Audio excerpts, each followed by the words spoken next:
नमस्कार दोस्तों, गार्गी क्लासेस पर आपका स्वागत है। डेट आज की 9 दिसंबर 2021 और देख लेते हैं इंडियन एक्सप्रेस के एडिटोरियल आइडिया पेज से इंपॉर्टेंट आर्टिकल्स जो अभी हम इस वीडियो में डिस्कस करेंगे।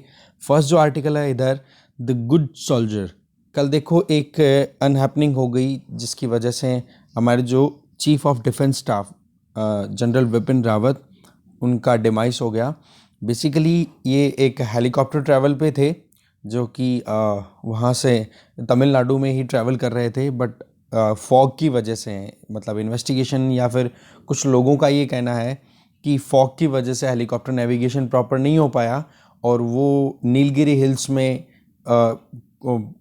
जंगल का एरिया था, वहाँ पर जाकर के एक पेड़ से टकरा गया हेलीकॉप्टर और वहीं पे क्रैश हो गया और उसमें लगभग 14 जनों की डेथ हो गई है ना। तो ये अपने आप में बहुत ही ज़्यादा एक कहते हैं ना शॉक वाली सिचुएशन है, जो कि अपने आप में कितने काबिल लीडर जिनको हमने खोया है। तो उस पॉइंट ऑफ व्यू से ये आर्टिकल है, यहाँ पर थोड़ा बहुत एक बार नज़र डालेंगे इस आर्टिकल पर हम। फिर इसके आगे हम जो आर्टिकल देखेंगे वो रहेगा कॉशियस स्टेटस को। देखो, आरबीआई की जो मॉनेटरी पॉलिसी कमेटी है उसकी मीटिंग के बाद में फाइनलाइज फिर से हुआ है कि फिर से अभी स्टेटस को जो है वो मेंटेन रखा जाएगा। अभी दिसंबर में मीटिंग हुई है उसमें, ठीक है ना। स्टेटस को का मतलब जो already repo rate, reverse repo rate वो चल रही है वो मेंटेन रहेगी।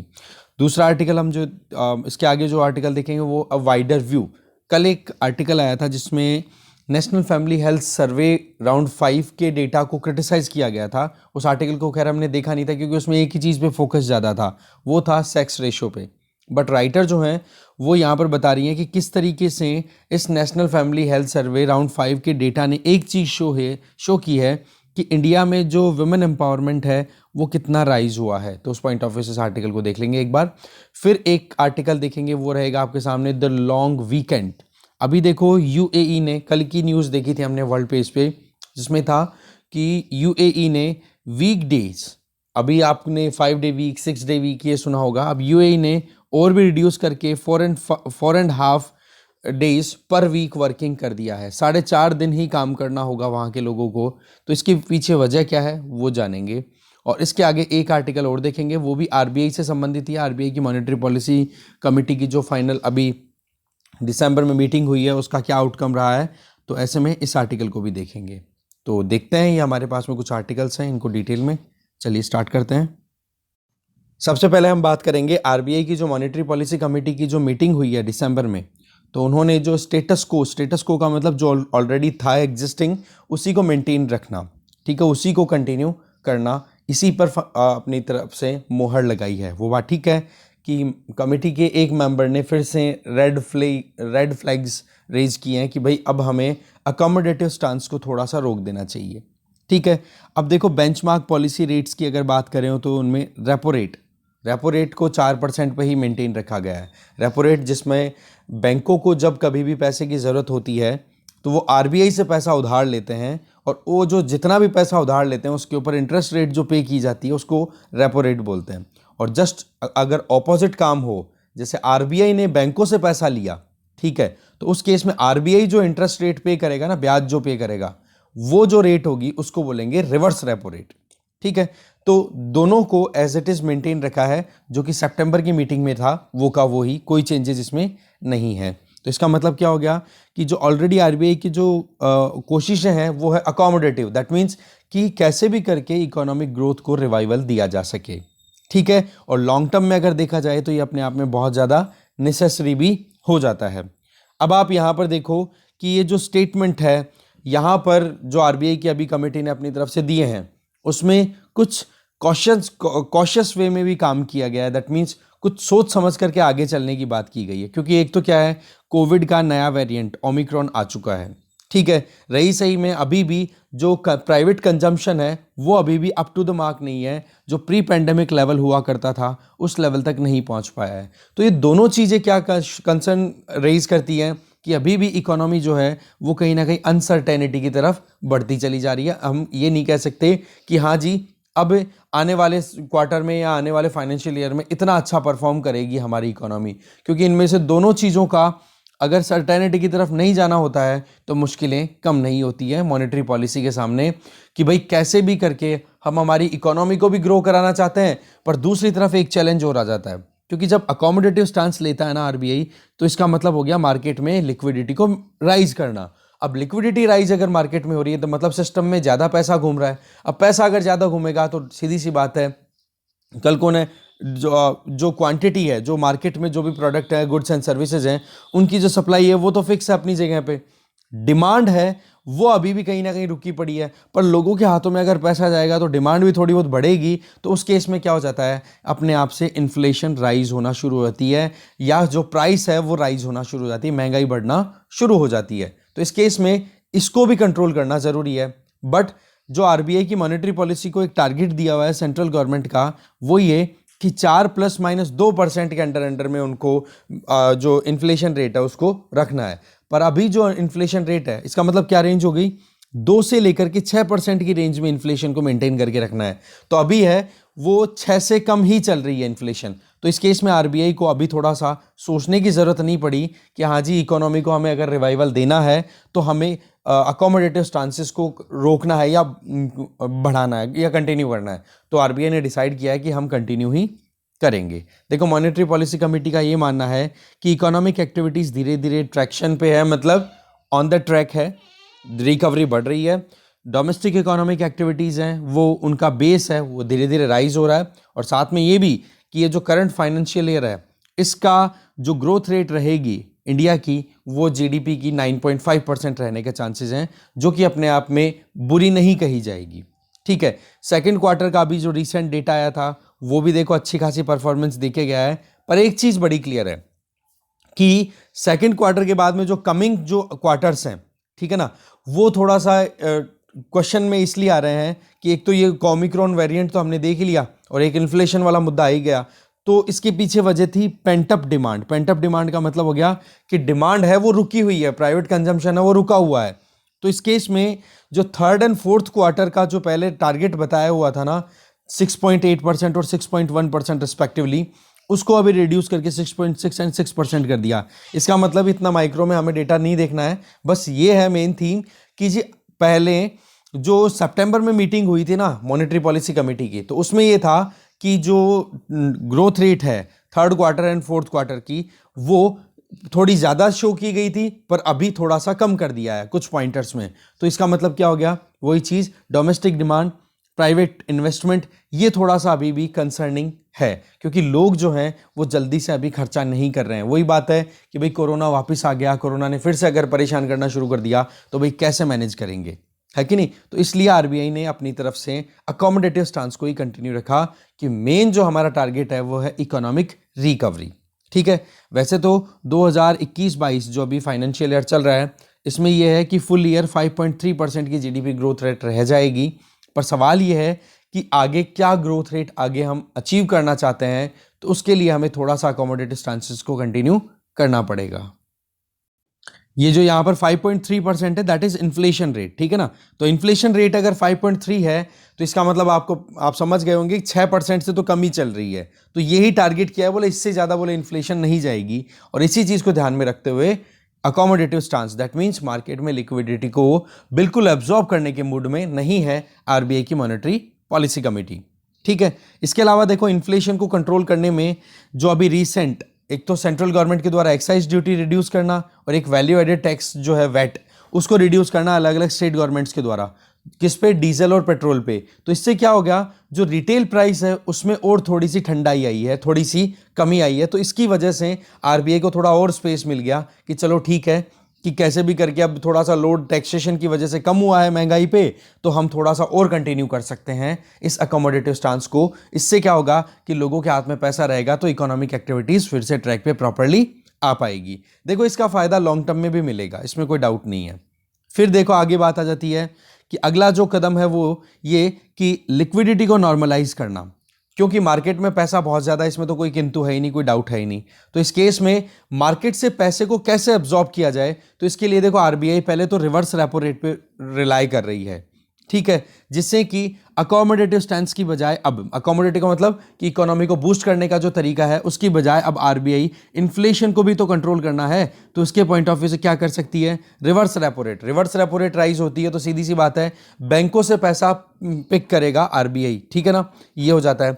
इसके अलावा फिर आने वाले टाइम में ये जो अभी ओमिक्रॉन वेरिएंट है और ये जो इन्फ्लेशन का जो इशू है, ग्रोथ इन्फ्लेशन डायनामिक्स, कि एक तरफ तो हम हमारी इकोनॉमी को राइज कराना चाहते हैं और दूसरी तरफ इन्फ्लेशन को भी कंट्रोल कराना चाहते हैं, तो इनके बीच की जो इक्वेशन है, जो कॉम्प्लेक्सिटी है, वो कहीं ना कहीं समझ में भी आ जाएगी आने वाले टाइम पे कि हाँ भाई ओमिक्रॉन क्या अपना बिहेवियर दिखाने वाला है।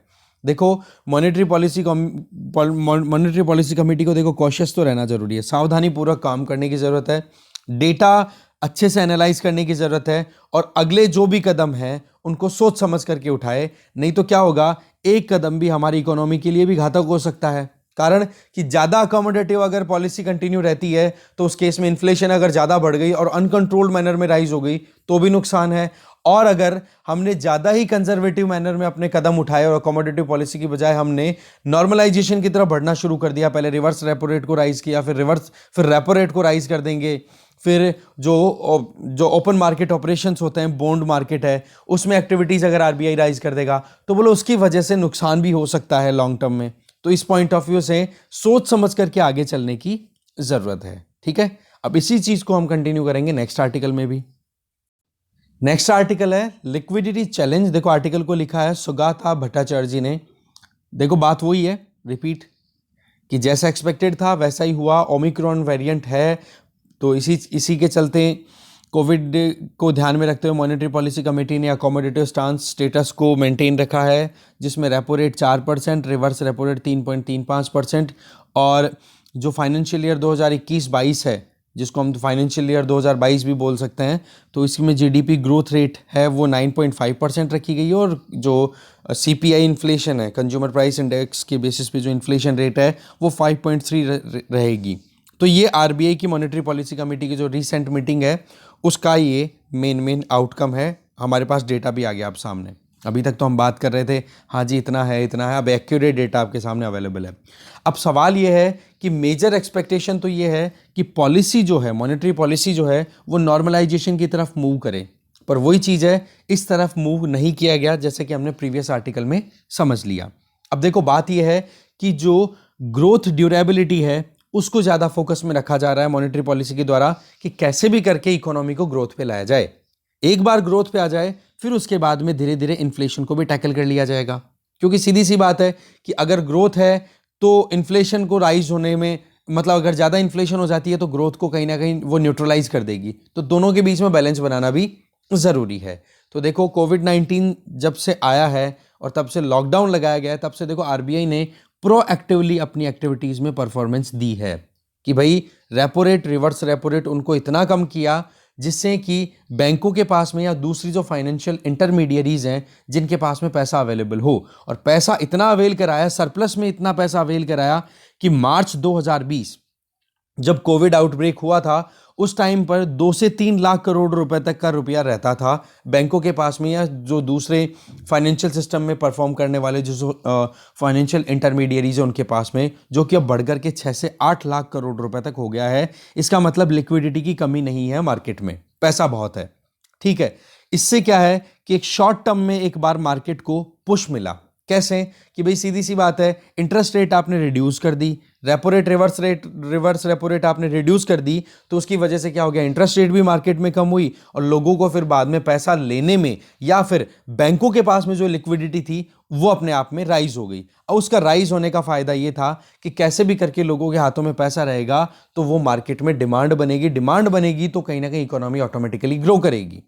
तो ये जो कदम थे ये आरबीआई ने प्रोएक्टिवली उठाए और इस चीज के चलते आरबीआई और सेंट्रल गवर्नमेंट या फिर जो सरकारें हैं टोटल पूरी मिला के, गवर्नमेंट इन जनरल हम बोले, जिसमें स्टेट गवर्नमेंट्स भी आ गई और सेंट्रल गवर्नमेंट भी आ गई, इन्होंने मिलकर के बहुत ही सही तरीके से आगे बढ़ने की कोशिश की है। और इसमें जो एक गैप मिला, गैप का पॉइंट क्या कि जहां पर आप देख सकते हो, देखो हमेशा रेपो रेट और रिवर्स रेपो रेट होते ही है ना, इसमें आपको हमेशा एक चीज नोटिस करने को मिलेगी कि रेपो रेट ज्यादा होती है रिवर्स रेपो रेट की बजाय। ठीक है। रेपो रेट मैंने आपको पहले बताई दी कि जिसमें बैंक या जो फाइनेंशियल एंटिटीज है, मेनली हम बैंकिंग सिस्टम की बात कर रहे हैं, वो आरबीआई से जब पैसा लेते हैं, जब उनको उधार लेने की ज़रूरत पड़ती है कभी अपनी लिक्विडिटी को मेंटेन करने के लिए, तो वो कुछ इंटरेस्ट रेट के बेसिस पे वो अपना ब्याज पे करते रहते हैं, इंटरेस्ट पे करते रहते हैं आरबीआई को, तो वो रेपो रेट हो जाती है। और इसका जस्ट उल्टा हो जाए कि आरबीआई बैंकों से पैसा उधार ले तो उसको रिवर्स रेपो रेट बोलते हैं। बोलो उसमें 25 बेसिस पॉइंट का जो गैप था, ये आप देख सकते हो पहले, मतलब आप लगभग 25 बेसिस पॉइंट का जो गैप था उसको बढ़ा करके 65 बेसिस पॉइंट कर दिया, मतलब रिवर्स रेपो रेट को और रिड्यूस कर दिया। इसका मतलब यह आ जाता है कि सरकार की तरफ से जो कोशिशें थी उनको कॉम्प्लीमेंट किया सेंट्रल बैंक ने कि जी मार्केट में पैसा ज़्यादा से ज़्यादा घूमना चाहिए। और सेंट्रल बैंक का जो रोल होता है आजकल की जो मॉडर्न इकोनॉमीज़ में, उसमें देखो इंटरेस्ट रेट पर बहुत ज़्यादा फोकस रखा जाता है, क्योंकि सीधी सी बात है, इंटरेस्ट रेट कम होती है तो मार्केट में पैसा ज़्यादा घूमता है, और पैसा ज़्यादा घूमता है तो इन्फ्लेशन बढ़ने का डर रहता है, और इन्फ्लेशन अगर बढ़ती है तो वैसे इकोनॉमी के लिए ज़्यादा नुकसान हो जाता है। तो इस केस में इंटरेस्ट रेट को रेगुलेट करना जिससे कि इन्फ्लेशन ज़्यादा भी ना हो और बिल्कुल कम भी ना हो, क्योंकि अगर कम हो जाती है ना इन्फ्लेशन रेट तो वो रिसेशन हो जाता है, और रिसेशन फिर बाद में डिप्रेशन में कन्वर्ट हो सकता है, तो वो भी ज़्यादा नुकसान वाली चीज़ हो जाती है। जैसा कि मैंने आपको बताया था कि जो फिलिप कर्व है उसमें हम बार बार देखते ही हैं कि जी इन्फ्लेशन रेट की एक लिमिटेड लेवल होती है, उस लेवल तक तो इन्फ्लेशन को आपको मेंटेन रखना ही चाहिए, क्योंकि अगर उससे ज़्यादा इन्फ्लेशन अगर चली गई तब तो देखो डेफिनेटली अनएम्प्लॉयमेंट आएगा, नो डाउट महंगाई बहुत ज़्यादा बढ़ जाएगी, लोगों के पास में जो पैसा होगा उसकी वैल्यू कम हो जाएगी। तो इसका मतलब हो गया कि आज 1 रुपए में कोई कैंडी आती है तो आने वाले टाइम पे अगर इन्फ्लेशन बढ़ती है तो 5 रुपए में एक कैंडी आ गई तो देखो जी कितनी परेशानी हो जाएगी। पर इसका उल्टा देखो आप कि अगर मंदी आ गई और लोगों के हाथों में पैसा ही नहीं रहा और इकोनॉमी में कोई डिमांड ही नहीं रही, तो उस केस में ज़्यादा क्राइसिस बढ़ जाते हैं, क्योंकि सीधी सी बात है, डिमांड नहीं होगी तो सप्लाई नहीं होगी, सप्लाई की कहाँ पर ज़रूरत पड़ी, और सप्लाई नहीं होगी तो फिर एम्प्लॉयमेंट कैसे जनरेट होगा, तो ये मुश्किलें पैदा हो जाती है। तो ऐसे में सेंट्रल बैंक्स का जो मेन टारगेट है वो देखो मॉडरेट इन्फ्लेशन को मेंटेन करना, प्राइस स्टेबिलिटी को इंश्योर करना, जिससे कि सही तरीके से इकोनॉमी चलती रहे। अब उसके लिए क्या होता है, देखो मार्केट में शॉर्ट टर्म बेसिस पे कुछ जो बॉन्ड्स हैं या जो भी आप कह सकते हो इंस्ट्रूमेंट्स हैं, फाइनेंशियल इंस्ट्रूमेंट्स हैं, उनको खरीदना बेचना, एक तो ये काम किया जाता है। फंड्स को मेंटेन करना आरबीआई के द्वारा कि हाँ भाई कैसे भी करके जो स्पेशल ऑपरेटिंग रेट्स हैं, for example weighted average call rate, इसमें क्या होता है कि एक बैंक को कभी पैसे की ज़रूरत पड़ी और वो आरबीआई की बजाय किसी दूसरे बैंक से जिसके पास में सरप्लस में लिक्विडिटी है उससे अगर वो पैसा लेना चाहे, तो ये पहला बैंक जो है वो दूसरे बैंक को एक इंटरेस्ट रेट पे करेगा। ठीक है, ब्याज तो देना होगा ही, उसको बोलेंगे जो ओवरनाइट जो कॉल रेट्स होती है ना, वेटेड एवरेज कॉल रेट्स, ये उसी के लिए होती है। कॉल रेट का मतलब ये हो गया कि एक बैंक को पैसों की ज़रूरत पड़ी तो दूसरे बैंक से उन्होंने कॉल किया, हाँ जी मेरे को पैसों की ज़रूरत है, ओवरनाइट मतलब विद इन आवर्स, ठीक है, ये 1 रात या 2 रात समथिंग के लिए चलेगा। तो इस केस में क्या होता है कि ये नंबर 2 वाला बैंक है ना, ये 1 बैंक को पैसे दे देगा और बोल देगा भाई इतना इंटरेस्ट रेट लूंगा मैं तेरे से। ठीक है, तो इस तरीके की एक्टिविटीज से क्या होता है, मार्केट में लिक्विडिटी को मेंटेन किया जाता है। अब आरबीआई की जो अकोमोडेटिव पॉलिसी थी, इसमें मेन टारगेट था शॉर्ट टर्म में भी कैसे भी करके हम लिक्विडिटी को मेंटेन रखें, और दूसरी तरफ लॉन्ग टर्म के लिए भी आरबीआई ने अपनी तरफ से कुछ कदम उठाए हैं, वो भी हम आगे देखेंगे। तो देखो फरवरी 2020 से अभी तक लगातार रिवर्स रेपो रेट को रिड्यूस करके रखा है। इसके अलावा लिक्विडिटी को मार्केट में ज़बरदस्त तरीके से इंजेक्ट करने की कोशिश की है आरबीआई ने, इसीलिए हम इसको बार बार क्या बोल रहे हैं, अकोमोडेटिव स्टांस। ठीक है जी। इसके अलावा आप देख सकते हो कि इनिशियल फेजेस जो थे क्राइसिस के, जो कोविड-19 की वजह से जो आए थे, उसमें देखो अपनी फाइनेंशियल स्टेबिलिटी इंश्योर करने में आरबीआई बहुत हद तक सक्सेसफुल भी रहा है। ऐसी बात भी नहीं है कि अकोमोडेटिव स्टांस की वजह से हमें कोई परेशानी हुई है। हाँ बेशक थोड़ी बहुत महंगाई बढ़ी है, पर उस महंगाई को भी अभी अगर देखें तो जो टारगेट मॉनेटरी पॉलिसी कमेटी को दिया हुआ है उस टारगेट के अंदर अंदर है। 5.3% बोला है आरबीआई ने अपनी खुद की फोरकास्ट में कि हाँ 2021-22 का जो फाइनेंशियल ईयर है, जिसको फाइनेंशियल ईयर 2022 भी हम बोल रहे हैं, तो बोला उसमें इन्फ्लेशन 5.3 से ज़्यादा नहीं जाने वाली है। देखो इसके अलावा लिक्विडिटी मैनेजमेंट अपने आप में बहुत ज़्यादा इंपॉर्टेंट हो जाता है। मार्केट में पैसे का जो फ्लो है उसको मैनेज करना। अब इसके लिए देखो NBFC, non banking financial companies हैं या फिर म्यूचुअल फंड्स हैं, ये भी तो रोल प्ले करते हैं ना। अब बैंकों को तो चलो आप रेगुलेट कर लोगे, repo rate, reverse repo rate, पर इन एनबीएफसीज के पास में, म्यूचुअल फंड्स के पास में, या जो दूसरी फाइनेंशियल एंटिटीज़ हैं, उनको आप कैसे रेगुलेट करोगे। ये अपने आप में एक की इशू बन जाता है जिसको यहां पर राइटर मेन फोकस में लाना चाह रहे हैं। क्योंकि देखो सीधी सी बात है, मार्केट में पैसा घूम रहा है तो लोग पैसा भी जबरदस्त तरीके से इन्वेस्ट करेंगे एनबीएफसीज में, म्यूचुअल फंड्स में, इनमें। तो बोले इसके लिए भी हम आरबीआई की मॉनेटरी पॉलिसी कमेटी को, क्योंकि इनका देखो मॉनेटरी पॉलिसी कमेटी के अंडर में नहीं आते हैं ये लोग, ठीक है। और ये लिक्विडिटी मेंटेन करने, मॉनेटरी पॉलिसी कमेटी तो क्या है, एक रिकमेंडेशन करने वाली कमेटी है। अब अल्टीमेटली जो इंप्लीमेंट करेगा, एक्शन लेगा, वो तो आरबीआई को लेना है, और आरबीआई ही रेगुलेट करता है यहां पर ये एनबीएफसी को, इनको। अब म्यूचुअल फंड है, इनको रेगुलेट करने का सेबी का रोल आ जाता है। तो यहां पर क्या होता है, फिर डाइवर्सिफाइड एंटिटीज आ गई, अलग अलग एंटिटीज आ गई अब लिक्विडिटी को मैनेज करने के लिए, क्योंकि यहां पर अब बैंकों का ही रोल नहीं रह गया है, दूसरी एंटिटीज भी यहां पर आ गई है। तो इसके लिए देखो दो तरीके से हम अंडरस्टैंड करना पड़ेगा कि कैसे मार्केट में लिक्विडिटी को हम मैनेज कर सकते हैं। आगे चलते हैं। अभी देखो, जब भी मार्केट से पैसे को, मार्केट में पैसा बढ़ाना है या पैसा हटाना है, तो इसको बोलेंगे हम लिक्विडिटी मैनेजमेंट फ्रेमवर्क। ये आरबीआई के अंडर में चलता है। तो आरबीआई जो है अलग अलग इंस्ट्रूमेंट्स का यूज करता है, पर इसमें अगर लिक्विडिटी का अगर देखें, एक लिक्विडिटी कैसे राइज होती है या फिर कैसे एब्जॉर्ब होती है, तो इसमें दो फैक्टर्स काम कर सकते हैं। एक तो एक्सोजीनस होते हैं और एक होते हैं एंडोजीनस। एक्सोजीनस में कौन से होते हैं, मतलब एक्सटर्नल फैक्टर्स। फॉर एग्जांपल, कोई फॉरेन करेंसी हमारे यहाँ पर इन्वेस्टमेंट के तौर पे आ रही है, जैसे डॉलर्स के तौर पे हमारे यहाँ पर अगर इनफ्लो हो रहा है, फंड्स आ रहे हैं, तो उसमें क्या करता है, ये फॉरेन करेंसी आरबीआई के पास जाती है और आरबीआई इसके बदले में रुपया जो है, रुपी के फॉर्म में करेंसी रिलीज कर देता है, ठीक है। तो ये तो देखो एक्सोजीनस करेंसी है। अब इस केस में क्या होता है कि आरबीआई ने डॉलर या फिर जो फॉरेन करेंसी आ रही है उसको तो ले लिया, पर उल्टा मार्केट में छोड़ दिया क्या, रुपया। इसका मतलब लिक्विडिटी बढ़ी कि नहीं मार्केट में। चलो, पहली चीज तो ये एक्सोजीनस हो गया। फिर होता है एंडोजीनस। एंडोजीनस का मतलब हो गया वॉलंटरी एक्शन, जैसे ये अकोमोडेटिव स्टांस, कि भाई फॉरेन इन्वेस्टमेंट आए या ना आए, हमें इकोनॉमी को ग्रो कराने के लिए हमें जरूरी है कि कैसे भी करके मार्केट में लिक्विडिटी को राइज करें। तो उसके लिए आरबीआई क्या कर सकता है, जैसे मान लो बॉन्ड मार्केट में काम करे, जैसे आरबीआई ने बॉन्ड रिलीज कर दिए और मार्केट से, मतलब एक तरीके से मार्केट में जितने भी बॉन्ड्स फैले हुए हैं गवर्नमेंट के, उन बॉन्ड्स को खुद ने परचेज कर लिए, और उसके बदले जिन लोगों ने भी बॉन्ड्स में इन्वेस्ट कर रखा था, ठीक है, उनसे तो बॉन्ड ले लेता है आरबीआई, उनको उसके बदले में दे देता है पैसे कि हाँ भाई आपके ये बॉन्ड्स ले लो। या फिर बॉन्ड की इस तरीके से क्या हो गया, बॉन्ड की खरीदारी और बॉन्ड को बेच करके मार्केट में लिक्विडिटी आरबीआई अपने हिसाब से खुद से चला करके मैनेज कर सकता है। जैसे कि आपने अभी सुना होगा कि गवर्नमेंट सिक्योरिटीज एसेट परचेज, जिसमें आरबीआई ने बॉन्ड्स बाई किए थे। अब बॉन्ड्स बाई करने का मतलब क्या हो गया कि मार्केट से जो भी सरकारी बॉन्ड्स रिलीज हो रखे थे ना, उनको आरबीआई ने ले लिया और मार्केट में पैसा भेज दिया। तो इसका मतलब क्या हो गया, लिक्विडिटी बढ़ाने की कोशिश थी कि नहीं। इसके अलावा ओपन मार्केट ऑपरेशंस के बारे में आपने रमेश सिंह या फिर बेसिकली जो भी आपने रेफरेंस बुक पढ़ी हो या फिर नोट्स पढ़े हो श्रीराम आईएएस के, देखो इकोनॉमी के लिए श्रीराम आईएएस के नोट्स बेस्ट हैं, मैं तो ये कहूँगा। अगर इंग्लिश मीडियम से आप प्रिपेयर कर रहे हो, बहुत ही बढ़िया और अपडेटेड नोट्स पढ़ो आप, बहुत अच्छे नोट्स हैं। एनसीईआरटीज, श्रीराम आईएएस के नोट्स, और साथ में ये आप जो देख रहे हो रेगुलर बेसिस पे इंडियन एक्सप्रेस के जो एनालिसिस को, तो आपकी इकोनॉमी तो कहीं नहीं जाएगी, गारंटी है। इकोनॉमी तो बहुत सॉलिड परफॉर्म करेगी आपकी।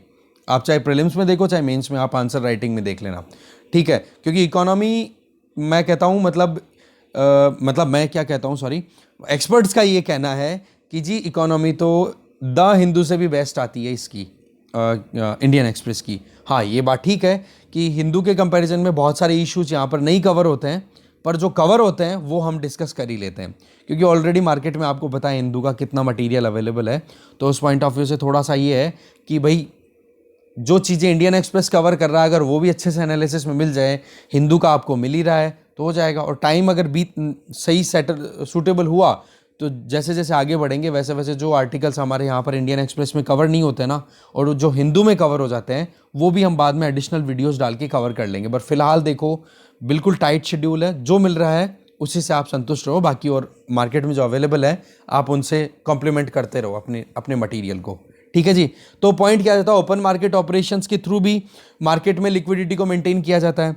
इसके अलावा यूनियन गवर्नमेंट को जब कभी भी पैसे की जरूरत पड़ती है, तो देखो यूनियन गवर्नमेंट के खुद के स्टेक्स हैं आरबीआई में, राइट।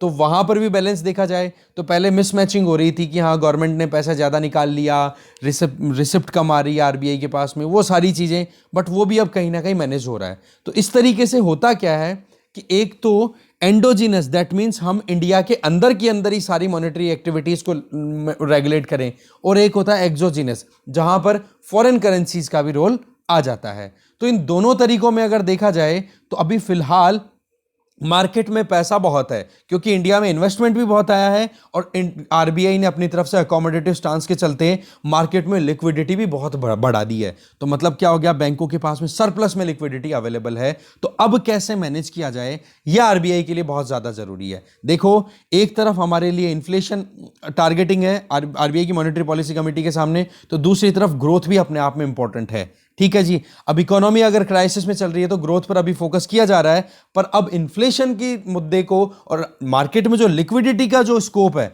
उसको भी मैनेज करना जरूरी है। तो इसके लिए क्या कर दिया, जो government securities acquisition program GSAP जो चलाया रखा था आरबीआई ने, एक तो उसको रोक दिया, दूसरी तरफ अभी रेपो रेट और रिवर्स रेपो रेट को ज्यादा डाउन नहीं किया है, जितना था उतना ही उसको मेंटेन रख रखा है। तो ये भी अपने आप में सिग्नल दे रहा है कि आरबीआई सोच समझ करके आगे चल रहा है। नहीं तो अगर अकोमोडेटिव स्टांस को और ज्यादा एक्सेलरेट करना होता आरबीआई को, तो और भी तो कम कर सकते थे ना हम रेपो रेट को, रिवर्स रेपो रेट को, जिससे कि मार्केट में लिक्विडिटी बढ़ सके। पर आरबीआई को पता है कि लिक्विडिटी अच्छी खासी है मार्केट में, बस उसी को सर्कुलेट होने का हमें स्कोप रखना है। इसके अलावा आप देख सकते हो कि आरबीआई कैसे मार्केट से पैसा उठा सकता है फिर से, जैसे targeted long term repo rate operation conduct करके, जिससे अभी तक लगभग 70,000 करोड़ रुपए तो आरबीआई ऑलरेडी मार्केट से एब्जॉर्ब कर चुका है। देखो इसका कैसा तरीका है, सिंपल सा, कि जो बॉन्ड्स मार्केट में ऑलरेडी गए हुए हैं, जो बॉन्ड्स मार्केट में मतलब आरबीआई ने लिए हुए हैं, ठीक है, जो बॉन्ड्स मार्केट से आरबीआई ने लिए हुए हैं, तो उनकी मैच्योरिटी 2023 की है। इसका मतलब क्या हो गया कि आरबीआई जो है वो 2023 में अपनी तरफ से जो बॉन्ड्स है आरबीआई के लिए हुए वो रिटर्न कर देगा, पर उसको आरबीआई ने पहले ही कर दिया। कैसे कि जी देखो, मार्केट में रुपया तो बहुत घूम रहा है, तो आरबीआई ने 2023 में जो मैच्योर होने वाले बॉन्ड्स थे उनके एक्टिविटीज इस तरीके से कर ली कि उनको आरबीआई ने पहले ही मार्केट में छोड़ दिया और पैसा इकट्ठा कर लिया मार्केट से। ठीक है, मतलब ये हो गया कि जो मैच्योरिटी 2023 की थी, जो कि 2023 में मार्केट में जाने वाले बॉन्ड्स थे, उनको आरबीआई ने पहले ही 2021 में ही रिलीज कर दिए और लगभग 70,000 करोड़ रुपए मार्केट से उठा लिए। ठीक है जी, इससे क्या हो गया, इससे ये कि मार्केट में जो लिक्विडिटी थी उसको कंट्रोल किया, क्योंकि ये 2023 में मैच्योर होने वाले जो बॉन्ड्स थे, इसका मतलब क्या हो गया, अभी तो 2 साल बाद में मैच्योर होने वाले थे, तो उनकी मैच्योरिटी पहले ही इंश्योर कर दी, हाँ जी हमारी तरफ से तो अभी मैच्योर है। इससे क्या हो गया, मार्केट में जो एक्सेस लिक्विडिटी है ना उसको कंट्रोल कर लिया। इसके अलावा कल परसों हमने एक डिस्कशन में बात भी की थी, शाम वाला जो डिस्कशन हम करते हैं, जिसमें VRR that means variable reverse repo rate, RBI इस पर ज्यादा फोकस कर रहा है बजाय कि fixed rate reverse repo rate पे। इसका मतलब क्या हो गया कि भाई जरूरत के हिसाब से आरबीआई रिवर्स रेपो रेट की जो फिक्सिंग है उसको वेरी करता रहता है। और अभी आरबीआई ने रिवर्स रेपो रेट में जो फंक्शनिंग अभी परफॉर्म की है ना, जैसे हमने ऊपर देखा कि 2023 के जो बॉन्ड्स मैच्योर होने वाले थे उनको पहले ही मार्केट से 70,000 करोड़ रुपए आरबीआई ने एब्जॉर्ब कर लिए। ठीक है, तो उसमें आप देखो 3.75 से 3.9% तक का आप कहोगे कि इतना इंटरेस्ट रेट दिया है आरबीआई ने, कि भाई कैसे भी करके थोड़ा ज्यादा इंटरेस्ट रेट लेकर भी अगर हम मार्केट से पैसा एक्सट्रैक्ट कर सकते हैं तो बोलो कोई इशू नहीं है। जबकि हमने रिवर्स रेपो रेट कितनी देखी थी, 3.35%, जबकि आरबीआई ने पेमेंट के तौर पे कितना दिया है, 3.75 से 3.9। मतलब रिवर्स रेपो रेट को भी थोड़ा वेरी करके और फिर बाद में मार्केट में से पैसे को उठा लिया ज्यादा इंटरेस्ट रेट देते हुए, क्योंकि सीधी सी बात है अल्टीमेट टारगेट क्या है जी, इकोनॉमी को स्टेबिलिटी प्रोवाइड करना, चाहे वो इन्फ्लेशन पॉइंट ऑफ व्यू से देखो चाहे economic growth point of view से देखो, कि पता है कि हाँ मार्केट में लिक्विडिटी अच्छी खासी है तो आरबीआई ने ये चीज पहले ही कर ली। इसके आगे देखो जो वेरिएबल रिवर्स रेपो रेट है, ठीक है, वेरिएबल रिवर्स रेपो रेट की अगर बात करें तो उसमें देखो शॉर्ट टर्म फंडिंग पर भी फोकस अब किया जाएगा। जैसे आप देख सकते हो 90 दिन के ट्रेजरी बिल्स भी रिलीज होते हैं, कॉमर्शियल पेपर्स भी होते हैं, या फिर बैंकों के द्वारा जो सर्टिफिकेट्स ऑफ डिपॉजिट्स दिए जाते हैं, बोले इनको भी रेगुलेट किया जा सकता है, जिससे कि सितंबर में, अभी सितंबर का जो गया है महीना, इससे लेकर के दिसंबर तक अब चल रहा है, ये 3 महीने का जो गैप है, इसमें भी आरबीआई ने अपनी तरफ से एक्टिविटीज परफॉर्म किया कि कैसे भी करके मार्केट से हम पैसा इकट्ठा कर लें, क्योंकि ज्यादा पैसा इन्फ्लेशन को बढ़ा देगा। ओपन मार्केट ऑपरेशंस हैं या जो गवर्नमेंट सिक्योरिटी एक्विजिशन प्रोग्राम है, जिसमें आरबीआई ने मार्केट में लिक्विडिटी बढ़ाने की कोशिश की थी, उसको भी आरबीआई ने रोक दिया है। कैसे भी करके कि मीडियम और लॉन्ग टर्म इंटरेस्ट रेट्स है ना, उनको इस तरीके से मैनेज किया है कि भाई शॉर्ट टर्म में तो लिक्विडिटी मेंटेन रह जाए, बट लॉन्ग टर्म का यूज करके शॉर्ट टर्म की लिक्विडिटी को मेंटेन करते हुए इकोनॉमी को हम प्रोग्रेसिव बना सकें। यह है मेन मुद्दा। अब देखो बात ऐसी है कि 2023 का जो फाइनेंशियल ईयर, इसका मतलब 2022-23 की बात करें, अगले फाइनेंशियल ईयर की, उसमें देखो फॉरेन करेंसी फंड्स हैं, वो तो देखो इनफ्लो कंटिन्यू रहने के चांसेस है। मतलब एक्सोजीनस जो सिस्टम है जिसकी वजह से हमारे यहां पर लिक्विडिटी राइज होगी, वो तो देखो बढ़ेगी। अब मुद्दा बच गया कौन सा, हमारा वॉलंटरीली या फिर एंडोजीनस टारगेट। तो उसको हम कैसे भी करके हमें मैनेज करना जरूरी है। उसके लिए देखो repo rate, reverse repo rate, policy rates हैं, उनको हमें इस तरीके से मैनेज करना होगा जिससे कि मार्केट में लिक्विडिटी एक्सेस में ना बन जाए। ठीक है, क्योंकि फॉरेन करेंसी अगर हमारे पास में आरबीआई के पास में ज्यादा आती है तो वैसे भी आरबीआई मार्केट में रुपया तो लॉन्च करेगा।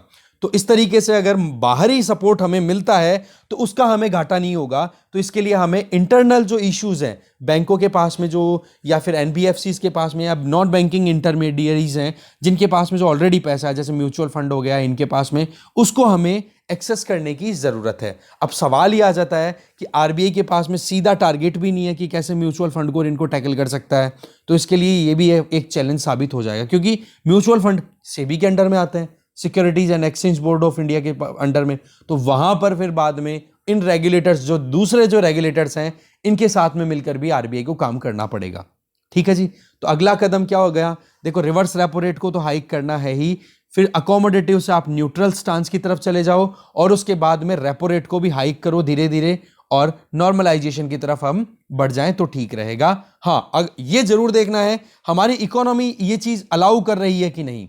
पता पड़े कि कोविड की वजह से फिर से इकोनॉमी में प्रॉब्लम आ गई और फिर हम ये रिवर्स रेपो रेट तो बढ़ा ही, रिवर्स रेपो रेट और रेपो रेट इनको बढ़ा देंगे तो इकोनॉमी के लिए नुकसान वाली चीज हो जाएगी। तो हमें सोच समझ करके चलना है। बेशक आरबीआई को आगे सोच समझ करके चलना है, पर इकोनॉमी को ग्रोथ भी इंश्योर करनी है तो इन्फ्लेशन भी कंट्रोल करनी है। तो ये टाइट रॉप वॉक होती है आरबीआई के लिए। ठीक है, तो ये हमने पूरा एक तरीके से मॉनेटरी पॉलिसी का पूरा एनालिसिस किया कि अभी किस तरीके से क्या रेगुलेशन कर सकते किया जाता है आरबीआई के द्वारा। ठीक है, आगे चलते हैं हम। नेक्स्ट आर्टिकल है वाइडर व्यू। देखो इस आर्टिकल में जो मीता राजीव लोचन जी हैं वो क्रिटिसाइज कर रही हैं कल वाले आर्टिकल को कि जी कल एक आर्टिकल आया था, एक तो अमिताभ कंदू जी के द्वारा लिखा हुआ था जो कि ऑक्सफैम से एसोसिएटेड है, और एक दूसरे राइटर थे उसमें पीसी मोहन। तो उन्होंने एक ही चीज़ पे फोकस किया, बोले सेक्स रेशियो जो है वो बहुत ज़्यादा डिक्लाइन किया, मतलब इतना ज़्यादा अच्छे से परफॉर्म नहीं करा जितना कि national family health survey round 5 में बताया गया है।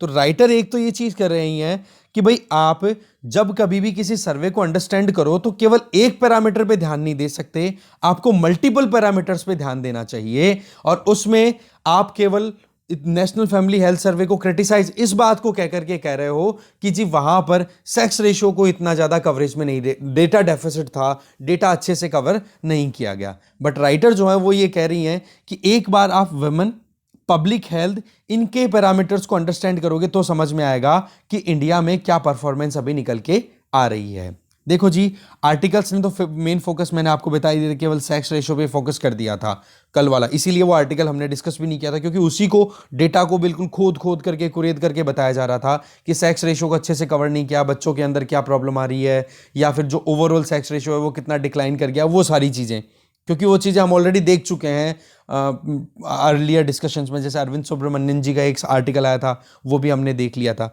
और नेशनल फैमिली हेल्थ सर्वे से रिलेटेड 3 से 4 आर्टिकल हम ऑलरेडी देख चुके थे।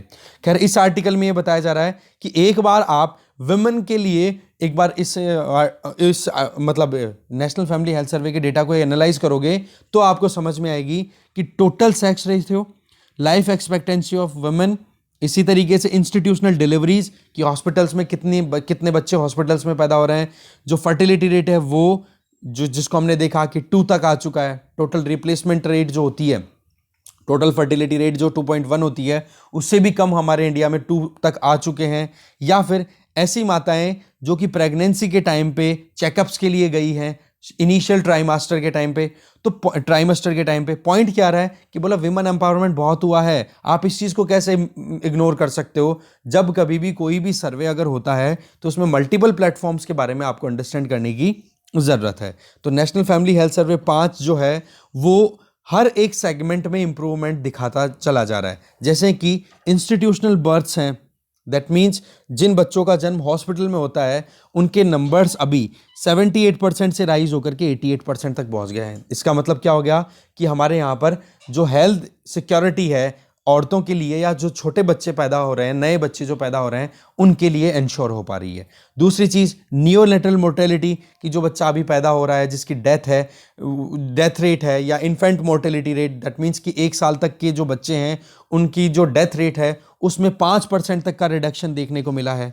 इसके अलावा आगे भी सब डेटा बताए जा रहे हैं कि विमेन एम्पावरमेंट को अगर एक बार आप कंसिडर करो तो आप देखोगे कि जहां पर बैंक अकाउंट्स की बात की जाए, फाइनेंशियल इंक्लूजन की बात करें, सेविंग अकाउंट्स की बात करें, तो वो 53% से बढ़कर के 78% तक चले गए हैं पिछले 5 सालों में। इस तरीके से वुमेन एम्पावरमेंट को आप कंसिडर करो। इसके आगे राइटर ये बता रही हैं कि फैमिली के डिसीजंस में जहां पर वुमेन पार्टिसिपेशन, जो प्रीवियस जो राउंड था नेशनल फैमिली हेल्थ सर्वे का 4th राउंड, उसमें 84% तक उनका डिसीजन मेकिंग में कंट्रीब्यूशन रहता था, जो कि बढ़कर के 88% तक पहुंच चुका है पिछले 5 सालों में। तो बोले इस सारे इन्फॉर्मेशन को जब आप एक साथ रखोगे ना, तब आपको समझ में आएगा कि इंडिया कितना प्रोग्रेस कर चुका है। जब आप एक ही पैरामीटर पे फोकस करते हो तो बोला आपको एक्यूरेसी नहीं मिलेगी।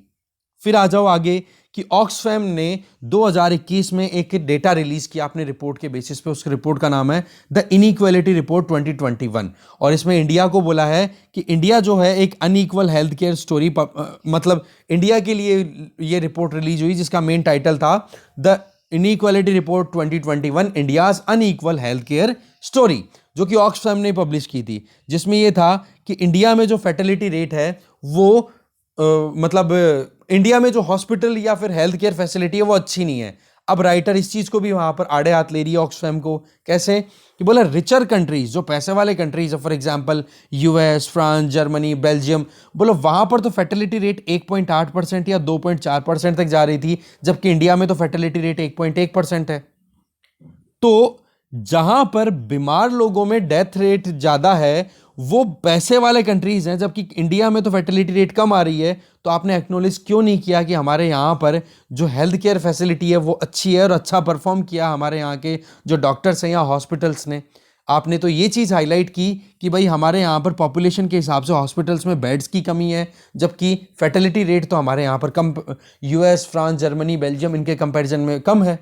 दूसरा, इसके लिए फिर ऑक्सफैम ये कह देता है कि जी ये तो डेमोग्राफिक डिविडेंड की वजह से इतना हुआ है कि इंडिया में यंगर पॉपुलेशन ज़्यादा है, इसलिए यंगर पॉपुलेशन के अंदर जो इम्यूनिटी है डिजीज़ को फाइट करने की वो ज़्यादा है, इसलिए इंडिया में फर्टिलिटी रेट कम आई है। पर आपने ये जो एक्नॉलेजमेंट जो देना था कि वाकई में इंडिया के हेल्थ केयर सिस्टम ने अच्छा परफॉर्म किया है, उसको आपने उनका ड्यू क्यों नहीं दिया, उनको एक्नॉलेज क्यों नहीं किया? हमारे जो मेडिकल फैसिलिटी प्रोवाइडर्स हैं या इंफ्रास्ट्रक्चर है उसके ऊपर ही क्वेश्चन मार्क क्यों किया, जबकि फर्टिलिटी रेट हमारे कम है? ये देखो एक आईएएस ऑफिसर हैं, इनके ये पर्सनल व्यूज़ हैं। बेसिकली हमेशा यही चीज़ होती है। देखो एक आईएएस ऑफिसर की, यहां से आप ओपिनियन से समझ रहे होंगे कि जो एक्सपर्ट्स हैं वो तो क्या होते हैं, अपने डोमेन के एक्सपर्ट होते हैं। वो तो एक चीज पे फोकस करेंगे कि भाई कैसे भी करके हमें हमारा जो पॉइंट था उसको जस्टिफाई करना है। और एक आईएएस ऑफिसर क्या देखेगा कि भाई आप तो अपने पॉइंट को जस्टिफाई करो, पर हमारे लिए तो प्लस और माइनस दोनों दिखाई दे रहे हैं हमें तो आपको यही बिहेवियर लेकर के आना है। कल एक कमेंट भी आया था कि सर आप एक चीज बताओ कि अगर जो फार्मर्स, ये सेंट्रल गवर्नमेंट के द्वारा जो पॉलिसी स्कीम बनाई जा रही है वो फार्मर्स अगर उसको फॉलो नहीं करेंगे तो उन फार्मर्स को पनिश करना चाहिए कि हाँ जी उनको सब्सिडी मत दो या फिर जो भी बेनिफिट्स मिल रहे हैं वो मत दो। तो इस केस में अगर वो फार्मर्स फिर से रोड पे बैठ गए तो आप क्या करोगे? तो सवाल ये है, पहला जवाब तो मेरा ये है उस कमेंट का, उस टाइम पे तो मैंने दिया नहीं, अभी बता रहा हूं मैं। एक तो ये जवाब रहेगा आपका मतलब मेरी तरफ से, क्योंकि आपने मुझसे पूछा है वो क्वेश्चन। एक तो ये कि वो क्वेश्चन में वो जो आर्टिकल था ना उसमें वो राइटर के ओपिनियन थे, मेरे ओपिनियन एक भी नहीं था।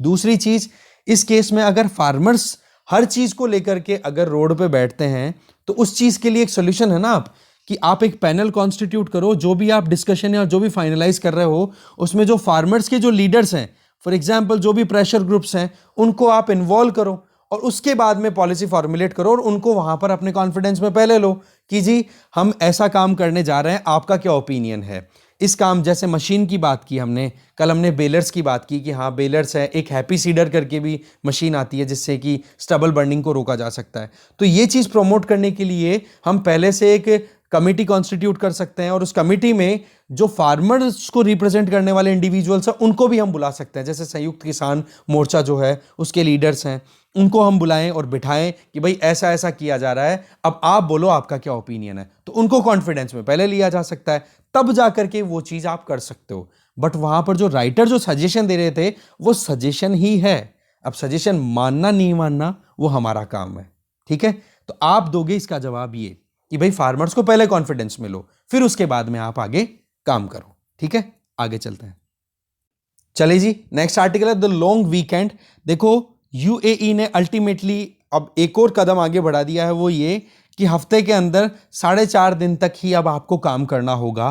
क्योंकि देखो जूम मीटिंग्स, वर्क डेडलाइन, इन सारी चीज़ों के चलते लोगों ने अपनी ज़िंदगी बहुत ज़्यादा क्राइसिस में जाती हुई फेस की है और इसका रिजल्ट आपको पता है ना, great resignation. US, UK, western countries में ज़बरदस्त रेजिग्नेशन दिया है। इसके बारे में हमने एक एक्सप्लेन पेज भी डिस्कस किया था, आपको याद हो तो, कि जिसमें मेन तो था कोविड की वजह से डिस्ट्रेस में आना, कि बोलो फेक टारगेट्स दे दिए जाते हैं हमें। टारगेट्स भी ऐसे, इतना टाइम, इतने टाइम के अंदर आपको ये करना पड़ेगा, ये करना पड़ेगा, और पता पड़ा कोविड की वजह से बीमार हो गए और मर गए। तो बोले ऐसी जिंदगी जीने से क्या फायदा है। तो शुरुआत में तो देखो आपको पता ही है 6 डेज वीक्स, और आप देखते हो ग्रेट डिप्रेशन का वो टाइम, आपने 10th की एनसीईआरटी की हिस्ट्री वाली बुक पढ़ी होगी जिसमें कितना ज़बरदस्त तरीके से चीज़ें एक्सप्लेन की हुई है कि जी प्रॉब्लम कितनी ज़्यादा थी। एक इंसान को मशीन समझ करके लगा दिया था। पब्लिक एडमिनिस्ट्रेशन में कभी पढ़ना हो आपका तो ह्यूमन को मशीन कंसीडर कर लिया था, मतलब इमोशनल वैल्यूज तो बिल्कुल खत्म, बस खाना खाओ मशीन की तरह लग जाओ। आपने चार्ली चैपलिन के वीडियोस भी देखे होंगे बहुत सारे। उन वीडियोस में क्या होता है, एक लाइन, मतलब लाइन असेंबली काम करती है, एक कन्वेयर बेल्ट है, वो काम घूमता रहता है, पट्टा घूमता रहता है, और उस पट्टे के ऊपर आपको एक फंक्शन दे दिया जाता है, परमानेंट फंक्शन, हथौड़ा दे दिया, बस आपको हथौड़ा मारना है उस बेल्ट के ऊपर, और आप उस आपकी जिंदगी भर आप उस हथौड़े के मारते रहोगे। क्या होगा इसमें, थोड़ा सा टाइम मिलेगा रिलैक्स करने का, खाना खाया, 4-5 घंटे की नींद, फिर वापस आ जाओ और जिंदगी भर एक ही काम करते रहो। कितना बोरिंग काम हो गया होगा। बोला ऐसा ही कुछ टाइम था वो ग्रेट डिप्रेशन का, जब मास प्रोडक्शन किया था हेनरी फोर्ड ने, वो ट्राई साइकिल, वो समथिंग वो प्रोड्यूस की थी, है ना, ट्राई मोटरसाइकिल, वो आपने पढ़ ली होगी। फिर उसके बाद में पता पड़ता है कि इंसान में भाई इमोशंस भी होते हैं, चाहे वो गरीब हो चाहे अमीर हो।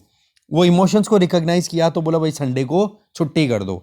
अब संडे को छुट्टी होने लगी तो फिर टाइम बीतता बीतता ये होने लग गया कि भाई इतना वर्कलोड, इतना ज़्यादा काम, क्योंकि अब धीरे धीरे ह्यूमन राइट्स की बात होने लग गई ना, अब मानवीय अधिकारों की बात होने लग गई, तो मानव के लिए बात तो फिर थोड़ी सी और रिलैक्सेशन की बात हो गई। फिर 6 डेज वीक आया, फिर धीरे धीरे टाइम बीतता है, 5 डेज वीक आ गया, सैटरडे संडे का वीकेंड, छुट्टियां होने लग गई हैं, और अब यूएई ने एक कदम आगे बढ़ा दिया है और 4.5 दिन का ही वर्किंग डेज फिक्स कर दिए हैं एक वीक में। तो इसके पीछे देखो यूएई ने ऐसा क्यों किया, इसके पीछे 2 पर्पजेज हैं। पहला पर्पस तो ये कि इकोनॉमी को कैसे भी करके स्ट्रेंथन करना। क्या होता है जी, कि हम जब भी पैसा, मतलब हम जॉब कर रहे हैं, पैसा कमाते हैं, ठीक है, अभी तो इंडिया तो देखो, अब तो हम तो अभी भी बहुत सारी, कहते हैं ना कि दौड़ में लगे हुए हैं, रेट रेस में लगे हुए हैं, भाग रहे हैं हम कैसे भी करके हम पैसा कमा ले, पैसे वाले बन जाए। बट यूएई या वे वेस्टर्न कंट्रीज, वहाँ पर जो सोसाइटीज़ है ना वो सैचुरेशन पे आ चुकी हैं, उनको रिलैक्स भी करना है, और दूसरी तरफ इकोनॉमीज इतनी ग्रो नहीं कर रही है। भाई सीधी सी बात है, हमारे घरों में तो अभी एक एक गाड़ियां भी नहीं खड़ी हैं, लोगों के घरों में वहां पर वेस्टर्न सोसाइटीज में 3-3 4-4 गाड़ियां खड़ी हैं, वो भी बीएमडब्ल्यू, टॉप ब्रांड। मतलब आप देखो क्या, मतलब हम तो कहाँ, मारुति सुजुकी में, इनमें भी ऑल्टो से संतुष्टि करनी पड़ती है।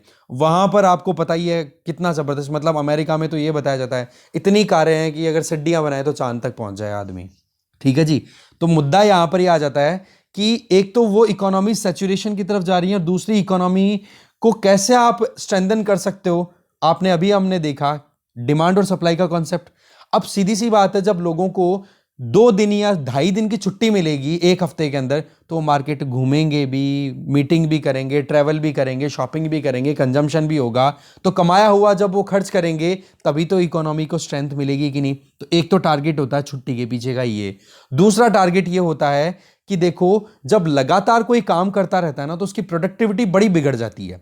तो बोला वर्कर्स की प्रोडक्टिविटी कैसे आए, तो बोला उनको वर्क लाइफ में बैलेंस लाने की जरूरत है, तो इसलिए बोलो छुट्टी ओढ़ दो, काम भी कराओ और छुट्टी भी। तो जब वो 4.5 दिन आकर के काम करेंगे ना, तो बोलो बहुत अच्छी परफॉर्मेंस आएगी। और ये चीज देखो ऑब्जर्व भी की गई है पिछले कुछ स्टडीज में। तो ये 2 टारगेट थे, और इससे क्या होगा, जो एक ग्रेट रेजिग्नेशन का जो माहौल बना हुआ है वेस्टर्न कंट्रीज में, तो बोलो वो भी रोका जा सकता है। यही चीज यहां पर मेन एडिटर बताना चाह रहे हैं कि बोला टाइम आ चुका है कि यूएई से आप भी सीख लो जी। ठीक है जी, यूएई ने एक नया कदम उठाया है, और ये सर्वे आइसलैंड में हो चुका था पहले 2015 से 2019 के बीच में, जब 5 डेज वीक शुरू हुए थे। तो उसके ट्रायल आइसलैंड कंट्री, आपको पता है आइलैंडिंग कंट्री है, नॉर्दर्न अटलांटिक ओशन में लोकेटेड है। ठीक है जी, तो वहां पर ये चीज़ फाइनल हुई थी। वाकई में प्रोडक्टिविटी बहुत आती है जब भी छुट्टी के बाद में कोई भी अपने काम पर लौट के आता है तो।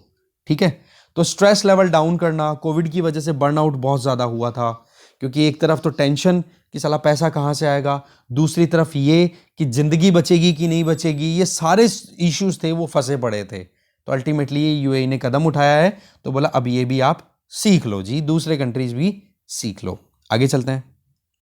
इसके अलावा एक अबेनॉमिक्स के बारे में भी आपने पढ़ लिया होगा पहले, कि जिस तरीके से जापान में 2008 का जो सबप्राइम क्राइसिस आया था ना, उसके बाद में मार्केट में पैसा बहुत फेंका गया था। उसका तरीका यही था, इंटरेस्ट रेट रिड्यूस करना, लोगों को, मतलब आप देखो माइनस में इंटरेस्ट रेट लेकर के और फिर बाद में पैसे दिए गए थे। ऐसा हाल था कि भाई तुम पैसे लो, उधार ले लो हमसे, हम आपको महीने के महीने 1,000-5,000 रुपये और भेजते रहेंगे, आप तो खर्च करो इन पैसों को। ये हाल था इन कंट्रीज़ का जब रिसेशन आया था 2008 में। फिर आ गए हम जनरल बिपिन रावत जी के डिमाइस से रिलेटेड जो आर्टिकल था उस पर। देखो ये वाकई में बहुत ही ज़्यादा दुखद खबर थी। ठीक है ना, तो 14 जनों की डेथ हुई है, और ये हेलीकॉप्टर था MI-17V5।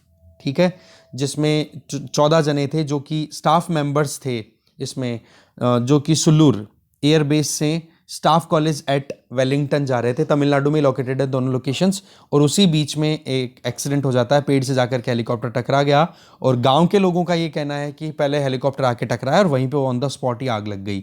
तो एक इंडिविजुअल ही बच पाए हैं जितना उस हेलीकॉप्टर में जितने भी थे, बाकी सबकी डेथ हो गई, जिनमें जनरल विपिन रावत तो थे ही, उनकी वाइफ भी थी, और दूसरे भी इंडिविजुअल्स उनमें इन्वॉल्व थे। तो देखो अभी रिसेंट ही 2019 में ये नया ही ऑफिस क्रिएट हुआ था, चीफ ऑफ डिफेंस स्टाफ, और ये पहले CDS थे हमारे विपिन रावत जी, जिनके पास में बहुत शानदार एक्सपीरियंस था।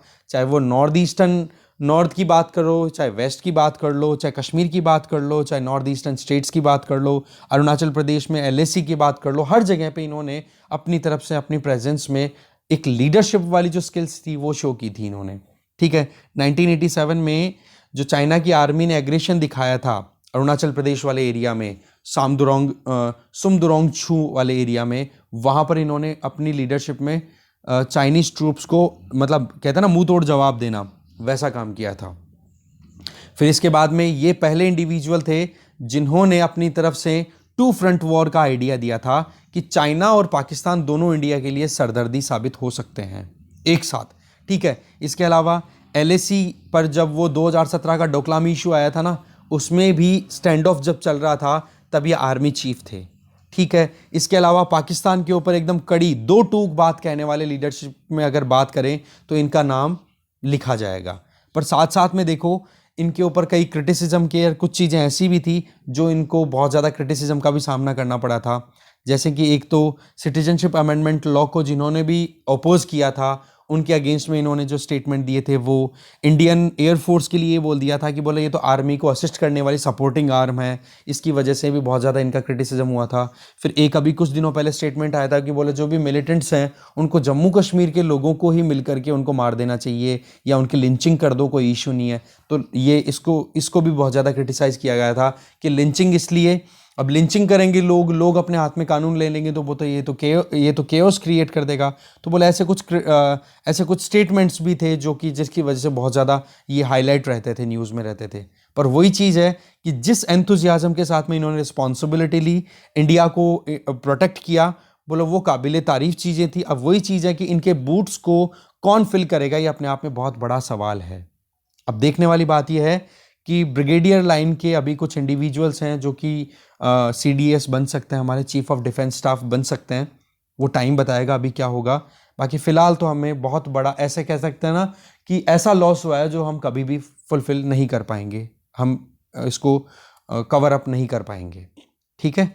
इसके अलावा इन्होंने आर्मी में चेंजेस लाने की बात की, डिफेंस सेगमेंट में, कि इनको थिएटराइजेशन कर दिया, जॉइंटनेस, दैट मीन्स कि भाई इंटीग्रेट कर दिया थिएटर्स में। 3 थिएटर्स बता दिए, एक थिएटर तो बता दिया वेस्टर्न थिएटर, एक बता दिया नॉर्दर्न थिएटर जो कि पाकिस्तान चाइना से डील करनी होगी, और एक हमारा कोस्टल एरिया में। तो बोले तीनों जो आर्म्ड फोर्सेज हैं उनको अलग अलग डोमेन में ना ऑपरेट करवाते हुए इंटीग्रेट करते हुए तीनों डोमेन में ऑपरेट करवाओ। ठीक है, जिसमें मेन जो है वो एयरफोर्स है, आर्मी है और नेवी है। बोले इन तीनों को साथ में मिलकर के काम करना होगा, और साथ में जो बची हुई जो डिफेंस सेगमेंट है, जैसे पैरामिलिट्रीज हो गई या फिर आप कह सकते हो कोस्टल गार्ड हैं, वो सारे, इन सबको मिलकर के एक साथ काम करना चाहिए। तो मतलब एनिमी कहां पर है, चैलेंज कहां पर है, उसको इंटीग्रेट कर दिया और 3 थिएटर्स में कन्वर्ट कर दिया उन्होंने अल्टीमेटली। ठीक है, तो ये आर्मी में रिफॉर्म्स है ना, पिछले 1 से 1.5 साल में लाना, उसको वो बहुत ज़्यादा सपोर्ट किया है इन्होंने, विपिन रावत जी ने। खैर, पर अब तो कुछ कर ही नहीं सकते। RIP, rest in peace. ठीक है, इस डिस्कशन में जो भी था वो हमने देख लिया है। Thank you very much.